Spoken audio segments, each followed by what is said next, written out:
This was another last-minute fight.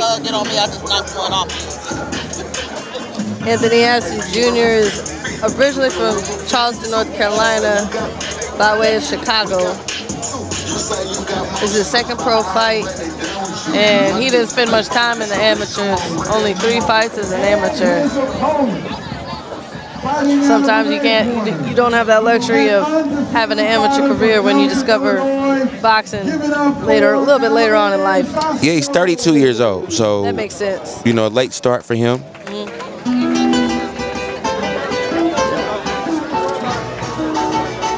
So he's from North Carolina, but he's fighting out of Chicago. Yeah. So he was telling me that state rules, he had to fight at least 25 fights in Illinois before he can get his license, but he didn't have to fight that many in North Carolina, so he's fighting out of North Carolina so that he could so that he could turn pro earlier. Yeah, Indiana's got a rule is 11 fights amateur to turn pro. So state by state rules. State by state rules. So these are middleweights. We have the middleweight division right here, and we have Alan Facio.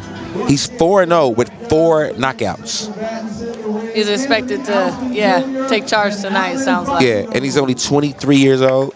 Up and coming prospect. Up and coming prospect.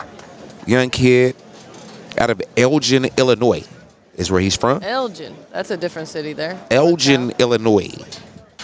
I knew a Palawan named Elgin. I didn't know there's a city named Elgin. Yeah, a city named Elgin in Illinois. All right. Last name Guzman. Facio Guzman. So another interesting story. I asked him, like, how did he get into boxing? And he was like, well, it was a bullying story. I said, so you got bullied as a kid? He said, nah, it was my brother. And I was taken up from my brother. And then my dad said, all of y'all going to the gym. And we all started boxing, and I fell in love with it. So that's his story of how he got into the sport of boxing. Hey, man. It's the best way to go sometimes. You got something to fight for every time you step out there.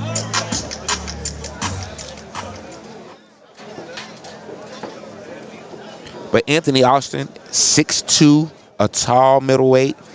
I asked him on the leaner side. Yeah, he's lean. I asked him who he liked and who he patterned his fight game after. He said, Tommy Hitman Hearns. I said, oh, he went back with a little bit of history. I said, you don't know anything about Tommy Hitman Hearns.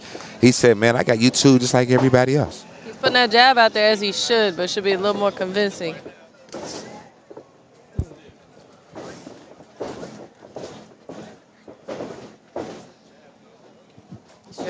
Sure is using the jab. Early and often getting that jab in. Both fighters come out in conventional style. Yep, Guzman trying to stay under the jab. He's feeling him out, not throwing too many punches right now. First round is always a fill-out round, right? Most definitely. In the shorter pro fights, you do want to put a little more pressure than you would see in a 10-round fight. But what you would expect, Guzman's experience, he shouldn't take too long to get going. Right. And also on the other end, Anthony Alston's inexperience with this being only his second fight. Right. And he had a limited amateur career as well. So his 5th fight altogether. Yeah, he was 1-2 in amateurs. Nice left hook by Guzman. Landing a couple. You gotta bring the jab back to your face, though. He left his face open to get connected there. Nice body shot. Oh, and he folded. He felt that, and he folded him. He felt that body shot. He hit him in the liver, and he folded. I said, ugh. Knocked all the wind out of him. We could hear that shot to the body. We definitely could. Right in front of us. And Anthony Alston, he felt that one all in his windpipe. You understand me? Oh. And they called it out. They called it. And that's going to be it. Already. And that's the second time he's taken a TKO. In the last fight, his first fight, he took a knee. He was out of breath, but this time he gets caught with a liver shot, and he goes right down. It was a delayed reaction as well. A delayed reaction. Anthony Alston goes down. He's still trying to get his air back. He's still trying to get his air back. And this one, ladies and gentlemen, is over. I suggest he should get some more training under his belt with a serious coach. Or continue this pro. Yeah, and so that's his second fight. The second time he's been stopped. 32 years old. Yep. Do you really continue on to this, or I mean, because this is like, there's nothing sporty about boxing. You don't play you boxing. Don't play. They always say you don't play. You train to box. You don't play boxing. Yeah, you can get hurt. You can get hurt. And so we've seen a couple of fights on the card tonight where some of these fighters are going to have to go back to the drawing board with their staff and their folks and their team and really reevaluate themselves and see if they want to continue on. But we have had some really good-looking fighters tonight. A couple of first-round knockouts, a couple of young prospects that are coming through the great city of Louisville, Kentucky, the home of 4 heavyweight champions. Did you know that no other city on planet Earth has produced more heavyweight champions than Louisville, Kentucky? It also has not had a Louisvillian coach have a pro world champion either. See, we putting you up on game, people.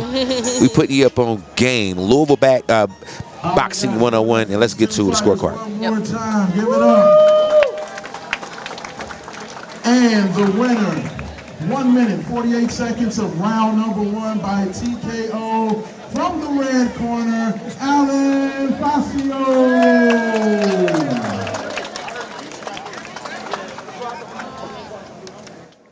So Alan barely broke a sweat tonight. And let's see what he has to say. Man, that was like a picture-perfect body shot. It looked like you were kind of taking your time and kind of measuring up. Just kind of talk about the fight. Yeah, so during the whole fight, I was just trying to read him, predict the pace, and, set the tempo early. But I also wanted to stay calm, not go crazy, make sure I'm landing the right punches. He was tall, so we knew we were going to go to the body right from the start. Okay. And if you could, man, talk about you're undefeated. What's next for you? What are kind of the things that you want to look to for as far as your next step in your career? Man, I'm undefeated. Yeah, this is my 5th fight. All glory to God. Next off, we're going to fight one more in Chicago, in my hometown. And after that, we're going to make a jump, make a move to the other side of the country. Love it. Big things upcoming for Allen. So, man, that's expected. 5-6 fights. Go well. Start expanding your horizons. I said, just as far as who do you want to give shout-outs to, and do you have like social media or anything you want to let folks how to follow your journey? Oh yeah, man! Huge shout-out to the promoter Joe, Tiffany for helping me stay connected with them, and with my coach above all. Helping me stay ready, his gym, Clara Boxing Academy, and also my Instagram, Alan G. Facio. There we go, y'all. Give it up one more time, but man, hey, that was a heck of a right hook. That definitely was a devastating right hook. He dropped his opponent. So do you think he said he's going to take another fight, go back to